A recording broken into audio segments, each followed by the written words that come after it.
શ્રી ગણેશાય નમઃ. જય મહાલક્ષ્મી. આજે આપણે આ વિડીયોમાં મહાલક્ષ્મી વ્રતની કથા સાંભળીશું. આ વ્રત ભાદરવા સુદ આઠમના દિવસથી કરવામાં આવે છે. તે 16 દિવસ કરાય છે.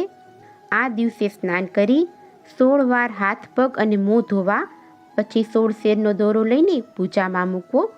લક્ષ્મીજીની પૂજા કરી પહેલે જ દિવસે એ દોરો જમણા હાથે બાંધવો. આખો દિવસ માતાજીનું ધ્યાન કરવું. 16 દિવસ એકટાણા કરવા. 17મે દિવસે દોરો પવિત્ર જળમાં પધરાવી દેવો. માતાજીના નૈવેદ્યમાં ગળી વસ્તુ કરી પારણા કરવા. આ વ્રત સૌભાગ્યવતી સ્ત્રીઓ પોતાના લાંબા આયુષ્ય તેમજ પોતાના પતિ ધન ધાન્યથી સમૃદ્ધ બને તે હેતુથી કરવામાં આવે છે. હવે વ્રતની કથા સાંભળીશું. પૂર્વે કંડિતપુરમાં ભરત નામનો શક્તિશાળી રાજા રહેતો હતો. તેની રાણીનું નામ પદ્માવતી હતું. એક દિવસ આ રાજા પોતાના અનુચર સાથે વનમાં શિકાર અર્થે નીકળ્યો. તેઓ શિકારની શોધમાં ખૂબ જ રખડ્યા, પણ તેમને શિકાર મળ્યો નહીં. આથી ભટકવાને કારણે રાજાને ખૂબ જ તરસ લાગી. તેથી તેમનો અનુચર જળની શોધ કરવા લાગ્યો. થોડે દૂર જતાં તેણે એક સરોવર જોયું. ત્યાં કેટલીક કન્યાઓ મહાલક્ષ્મીનું પૂજન કરી રહી હતી. રાજાના અનુચરે પૂછ્યું, તમે આ શું કરી રહ્યા છો? ત્યારે કન્યાઓ બોલી, અમારે મહાલક્ષ્મીનું વ્રત છે, તેથી અમે મહાલક્ષ્મીનું પૂજન કરીએ છીએ. રાજાના અનુચરે રાજા પાસે આવી આ બધી વાત જણાવી. તેથી રાજાએ પણ આ વ્રત કરવાનો નિશ્ચય કરી સરોવર પાસે ગયા. તેમણે પણ પોતાના હાથે દોરો બંધાવ્યો. પછી રાજા મહેલે પાછો ફર્યો. રાણીએ રાજાના હાથમાં દોરો જોયો ત્યારે તેણે માન્યું કે રાજા કોઈ યુવતીના પ્રેમમાં પડ્યા છે. એથી તેણે દોરો તોડી નાખ્યો. આથી મહાલક્ષ્મીના વ્રતનું અપમાન કરનાર રાણીને રાજાએ જંગલમાં મોકલી દીધી.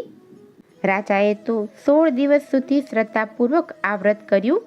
પછી તેનું ઉજવણું કર્યું. પૂર્ણાહુતિના દિવસે બ્રાહ્મણોને જમાડી યથાશક્તિ દાન આપ્યું. આ વ્રતથી રાજાના ભંડારમાં સંપત્તિનો વધારો થયો. આ બાજુ રાણી બેહાલ દશામાં ભટકતી એક દિવસ વશિષ્ઠ ઋષિના આશ્રમે જઈ પહોંચી અને પોતાની આપવીતી કહી. ત્યારે વશિષ્ઠ ઋષિએ કહ્યું, તે મહાલક્ષ્મીનો અપરાધ કર્યો છે, તેથી તારી આ દશા થઈ છે. જો તું મહાલક્ષ્મીનું વ્રત કરીશ તો તારા દુઃખનો અંત આવશે. વશિષ્ઠ ઋષિની વાત સાંભળી રાણીએ મહાલક્ષ્મીનું વ્રત કરવાનું ચાલુ કર્યું. વ્રત કરવાથી તેના દુઃખોનો અંત આવવાનો આરંભ થયો.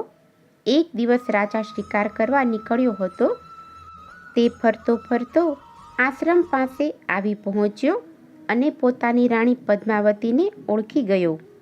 રાણીએ બધી વાતનો ફોડ પાડ્યો અને રાજાને કહ્યું, હું પણ મહાલક્ષ્મીનું વ્રત કરું છું અને તેના પ્રભાવથી જ તમે મને મળી શક્યા છો. પછી વશિષ્ઠ મુનિની આજ્ઞા લઈ રાજા રાણીને પોતાના રાજ્યમાં લઈ આવ્યો. રાજાએ ફરીથી રાણી સાથે રહીને મહાલક્ષ્મીનું વ્રત કર્યું. આ વ્રતથી તે પૃથ્વી ઉપર ચક્રવર્તી થયો અને જગતના મહાન ઐશ્વર્યનો ઉપભોક્તા બન્યો. મૃત્યુ બાદ રાજા અને રાણી વૈકુંઠમાં વાસ પામ્યા. આ વ્રત શ્રદ્ધાપૂર્વક કરવામાં આવે તો માતાજીની અસીમ કૃપા વધે છે અને જીવનમાં આર્થિક વિટંબણા સતાવતી નથી અને કામ ધંધામાં બરકત આવે છે. હે મહાલક્ષ્મી, તમે જેવા રાજા અને રાણીને ફળ્યા તેવા તમારું આ વ્રત કરનાર, કથા વાંચનાર અને સાંભળનારને ફળજો. જય મહાલક્ષ્મી. જો તમને આજની આ કથા પસંદ આવી હોય તો એક લાઈક આપી ચેનલને સબસ્ક્રાઈબ કરજો. આજની આ કથા સાંભળવા બદલ આપનો ખૂબ ખૂબ આભાર. જય મહાલક્ષ્મી. જય શ્રી ગણેશ.